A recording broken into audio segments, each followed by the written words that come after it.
Dude, look at the size of that anchor. I mean, seriously, you almost gotta wonder if this thing kept a naval vessel anchored to the ocean floor. I don't really know, but that is not why we are here today. What's up, you guys? Chet the Dream Poet here, coming to you all with another fun-filled vlog here in the state of Florida. And yes, that anchor was very large, but we are going to see something that is what I like to describe is Titanic. Titanic in size, Titanic in nature. Even it has a very, well, Titanic history. So, without further ado, let me show you guys.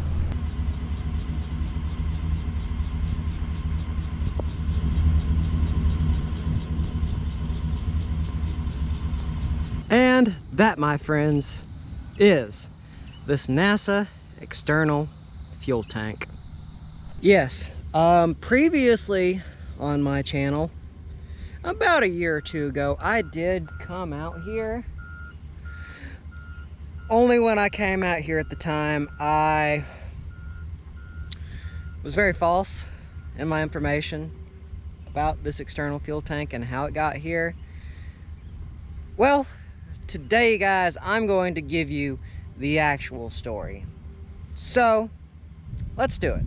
You see, the year was 1977. This external fuel tank was stationed over at the Space Museum, or Space Center, my apologies, over at Huntsville, Alabama. And from 1977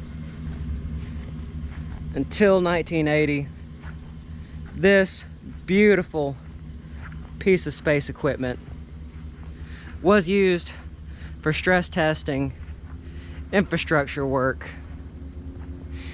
If it had not been for this test fuel tank, we would not have any of the other fuel tanks that would send our brave men and women into the stars.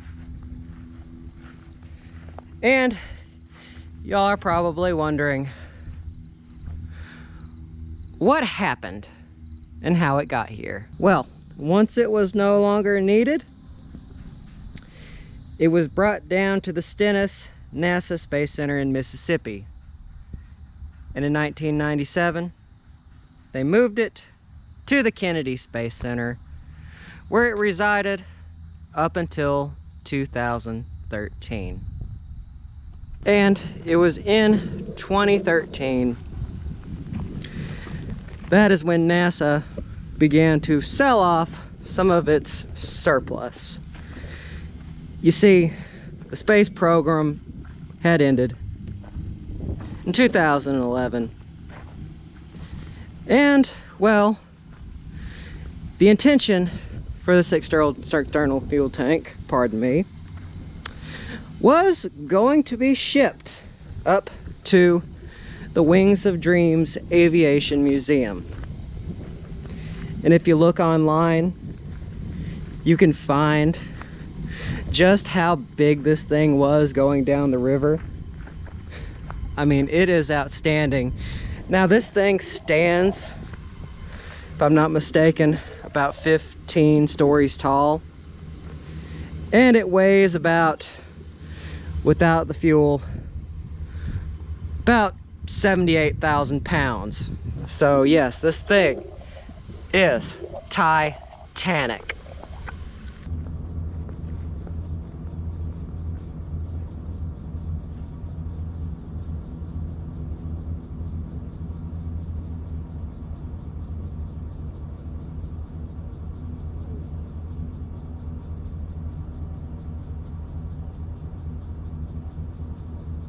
But while it was titanic in size, that is what led to its downfall.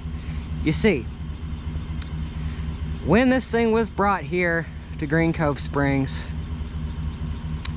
the people who had purchased it realized it would have been a logistical nightmare to get this thing moved.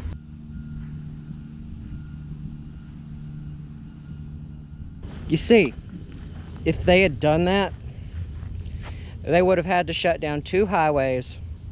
They would have had to have brought down all the power lines along the roadway, and all of that would have to be shut down for about 30 minutes.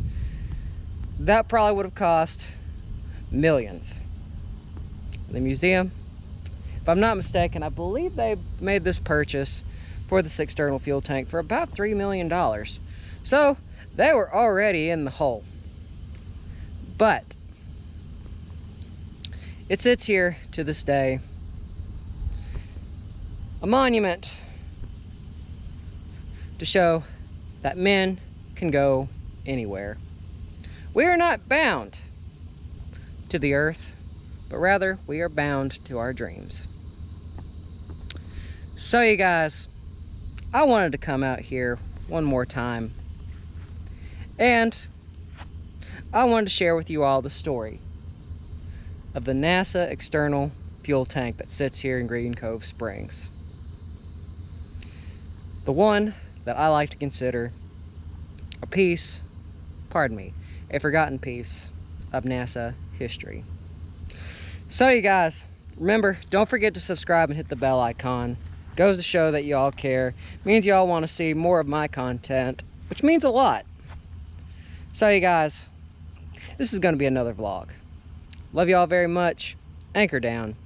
Vlog over.